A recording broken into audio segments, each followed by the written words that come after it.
Mr. Taylor, well, first of all, your reaction to the FIFA's climb down over this issue? Well, that's very good news. It's not often that FIFA climbs down, particularly when it's a request from England, and from that point of view, there'll be a lot of people pleased, because I didn't think they would do. They're quite strong politically with regard to all the countries in the world, and nevertheless, I thought with the ingenuity we have in our country, there were many ways of showing respect and remembrance. But you've also got to be mindful, I suppose, as well, because the opposition, Spain, had their own civil war in the 30s, and people die in wars, and sport's got to try and do all it can to overcome them. But nevertheless, the opportunity to pay tribute out there on the pitch, as well as on the tracksuits, maybe on screen, moments silent, of course, and a tribute to all those from the football world who've given their lives for the country. I'm reminded this year we purchased a medal for public display of Donald Bell, who was the first footballer to get the Victoria Cross in the 14-18 war, and laid down his life for his country like many other people. And it is a time for respect and remembrance, so I'm glad that it's not being sullied by a political controversy.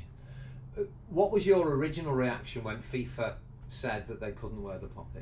Well, I was not surprised, because they've always been very sensitive about what's there on a shirt in case it upsets other countries in the world, bearing in mind they're a worldwide organisation. But I think if all countries look on it as a mark of respect for all those who laid down their lives in conflict, and let it be a reminder that sport's got to work very hard to try and make sure, you know, that sport does overcome all barriers of race and religion and culture and creed and politics in order to avoid conflict for the future, because we could never call ourselves a civilized world until we end conflict. And that's not forgetting those heroes who have laid down their lives for the country and the freedom that we enjoy today. They have appeared to have backed down, but nevertheless, the whole affair won't have done relations between England, the English FA, and FIFA any favours, and the relations aren't great as it stands, are they? No, we didn't do well with our bid for the World Cup and the problems there, and then, of course, with the corruption that was evident in FIFA and with regard to the re-election of the president. But nevertheless, I think that's one of the qualities of our country and our island with Great Britain, that we are prepared, you know, to take on challenges and to try and make sure we give proper respect to people who have laid down their lives in order for us to enjoy the freedom we have today. And that's been quite considerable, and that's happened in football as well as every walk of life.